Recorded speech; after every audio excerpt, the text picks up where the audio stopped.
This is a fun one. Okay. Final Fantasy Pixel Remaster. So, Final Fantasy has always been one of my favorite series. And until literally last year, I hadn't beaten any of them. I had played lots of them. Like Final Fantasy VII, I said earlier, I got to disc 3. And when I was younger, I would just be like intimidated by the games. They started to get hard. I started to not know exactly where I had to go next and stuff, and I would get frustrated. And I'd be like, start a new file and play that beginning again. The beginning of Kingdom Hearts, I played that first island so many times. Final Fantasy VII, I ran through that Midgar section so many times, and it's because they're these like densely, like meticulously crafted parts of the game where they're trying to like wrap you in at the beginning, and it's the most cinematic and it's the most propulsive of the narrative. Cutscenes are so cool to look at and everything. And so when I was young, I mean like 8 or 9 or 10 or whatever, I would just run those sections a lot. And so as a result, I never got all that far. I also think I was bad at like sticking with things and like committing to things. But I've always had a love for Final Fantasy, particularly because I played the MMO Final Fantasy 11. I was hooked. Absolutely like unhealthy. No, like that shit was really fun, and I look back on that so fondly. But my point is, I just adore Final Fantasy, and it was just strange that I had never fucking beaten one of the games. It's just weird. I just loved the graphics and the stories and the character design and the music and the worlds and the feeling that it gave you. You know what I'm saying? So this year I set out. I was like, I'm changing that. You know what I mean? So I was like, all right, Pixel Remaster had come out, started with 1, and I beat 2, 3, 4, 5, 6, 7, 8 last year. I'm like midway through 9, but it's big on the back burner. I needed a break. The job system is just so cool to me. With that D&D stuff, like, oh, that's that nerd shit over there. But no, it's way nerdier probably than the fucking Japanese version of it.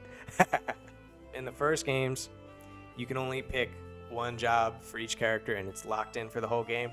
But you unlock like their master form later on, and their little sprite looks different, and they get more abilities, and they get stronger. In the third game, you can switch your jobs for the first time. And then in the fifth game, it's an expansion of being able to change your job. You can actually retain an ability, even when you switch off of a job. You can retain one of that job's abilities because you had unlocked it previously. And that's like the precursor of a sub-job from Final Fantasy XI, where you could have your main class and you could augment that shit with your subclass. It gives you so much customization in how you want to play, and that's so cool. And it had its roots in these fucking games from the 80s on the Super Nintendo and shit. Shit's crazy. So yeah, I loved experiencing the jobs and seeing they were still called the same thing way back then, and they still had the same like role in the party, and you could see how they fleshed it out over the years. And seeing like the airship and the chocobo, how that shit was in there from the beginning, and Sid is in there from number 2 all the way on. The fucking idea of the crystals and everything. Actually, I did play I tried to play an emulated version of the actual original, and there's not crystals in that. They're just fucking orbs, the 4 orbs. So I'm glad they fixed that. It doesn't roll off the tongue as well.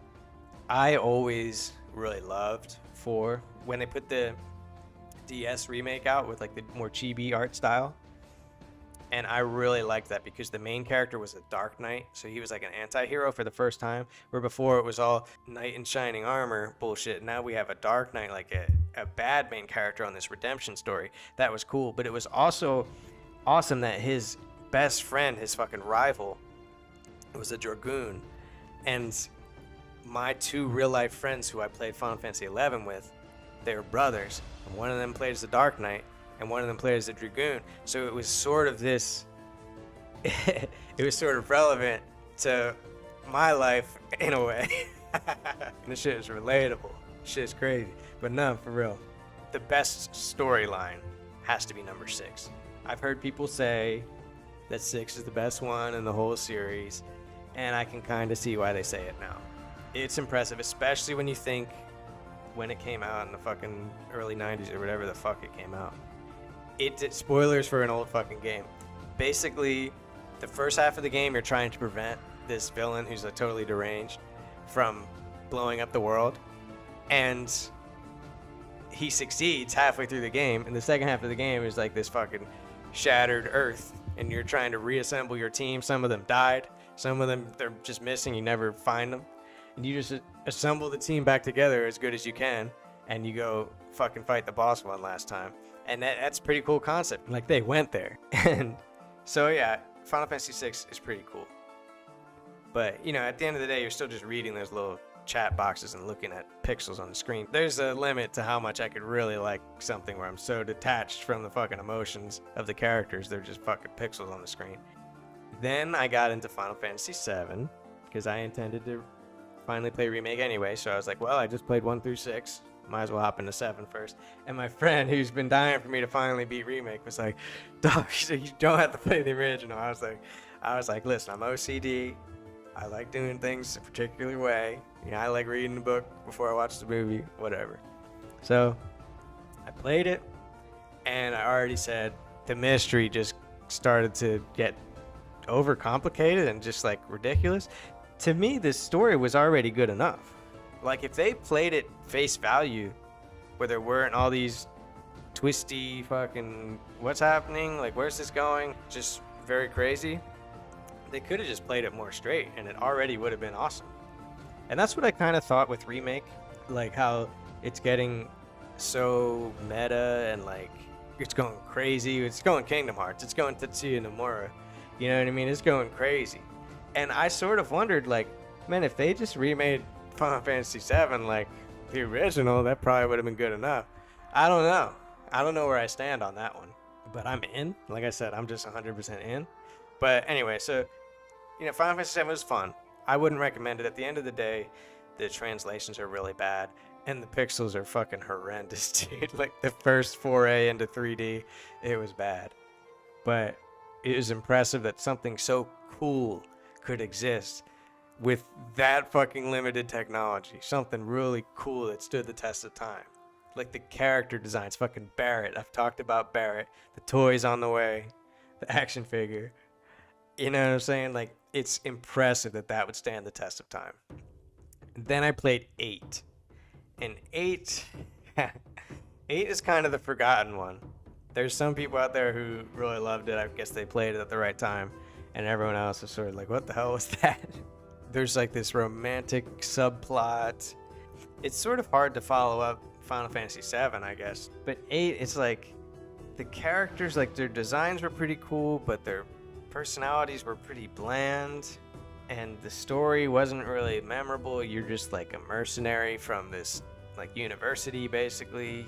The first mission of the game is like your training and initiation. And then you're just like set off into the world to go help these organizations that paid for your services, and it's just kind of forgettable, man. And then you meet this girl who's like a rebel, and she's a rich kid, and her father is fucking the general or whatever like that. And I don't know, dude, if they're going for like a Romeo and Juliet or something. I don't know what they're going for. It wasn't that compelling. It wasn't that interesting. And then some things started happening that were crazy. Like, we find out like the leader of the school is fucking this motherfucking guy, this fucking like blob looking thing. That's when it jumped the shark for me. I was like, what the fuck is this? I literally was just like staring at the screen for a while. And then you end up going to the moon or something ridiculous, like you go into outer space. But that was one of my favorite sections, actually. Like, you go in outer space, first of all, there's like this really cool cinematic version where it's like a cutscene and it plays a song and it's got vocals in the song. And that was like this landmark moment. I read an interview with the designer and he said like they were really excited to do that. And so that was my favorite part when I got there. And then you end up on this spaceship and it's infested with these fucking aliens, right? And they can regenerate themselves if you kill them in the wrong order. So it's like a puzzle trying to make it through this spaceship, and it's like creepy.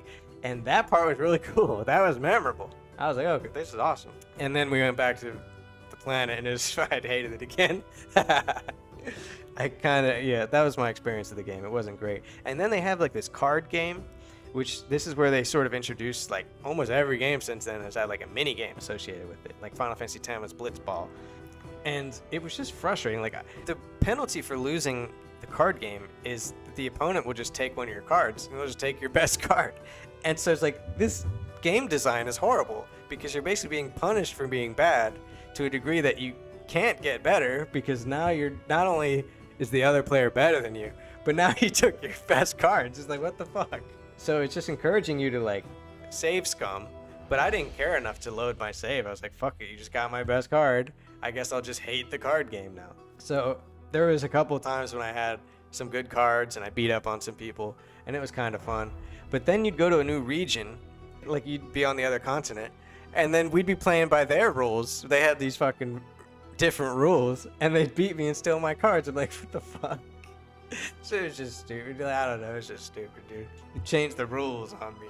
That shit is unfair.